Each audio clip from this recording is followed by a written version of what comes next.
अगर आप नई नई कहानियां सुनना चाहते हैं तो हमारे चैनल को सब्सक्राइब करें और लाइक करें ताकि मैं सबके लिए नई नई कहानियां लाती रहूं। एक समय की बात है।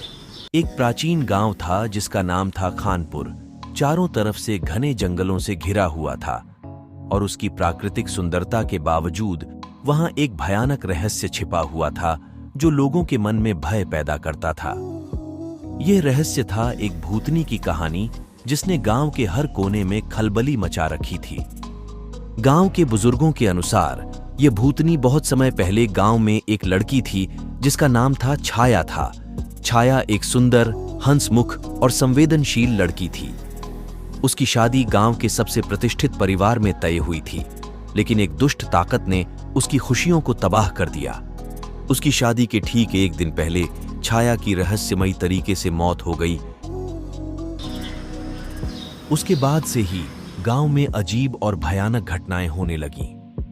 लोग कहते थे कि रात में उन्होंने छाया की आत्मा को देखा है, एक भूतनी के रूप में। लोग कहते थे कि चांदनी रात में एक सफेद साड़ी पहने लंबे काले बालों वाली स्त्री गांव के चारों तरफ मंडराती है। उसकी आंखें चमकती हैं और उसके चेहरे पर एक गहरी उदासी दिखती है। गांव के पुजारी पंडित रामनाथ जी ने बताया, मैंने खुद छाया की आत्मा को देखा है। उसकी आंखों में गहरी उदासी और दर्द दिखता है।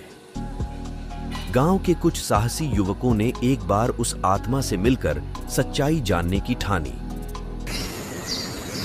एक रात जब चांदनी अपनी पूरी रोशनी फैला रही थी, ये युवक उस जगह पहुंचे जहां छाया की आत्मा अक्सर देखी जाती थी।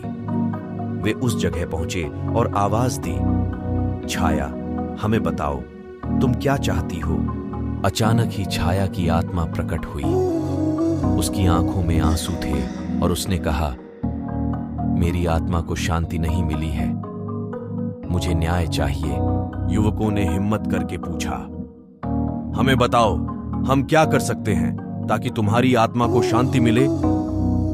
छाया की आत्मा ने धीरे धीरे कहा, मेरी मौत कोई दुर्घटना नहीं थी, मुझे मार दिया गया था। मेरी आत्मा को तभी शांति मिलेगी जब मेरा हत्यारा सजा पाएगा। युवकों ने छाया की बातों को गांव के बुजुर्गों और अध्यक्ष को बताया। सभी ने मिलकर जांच का फैसला किया और सच्चाई सामने आई। छाया की हत्या उसके ही परिवार के सदस्य ने की थी जो उसकी संपत्ति हड़पना चाहता था।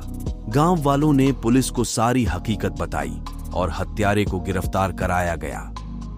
छाया की आत्मा को आखिरकार न्याय मिला और वह अपने शांति के निवास की ओर चली गई। उसके बाद से गांव में भूतनी की घटनाएं और उसके प्रकट होने की खबरें आनी बंद हो गईं। गांव के लोग फिर से अपने सामान्य जीवन में लौट आए।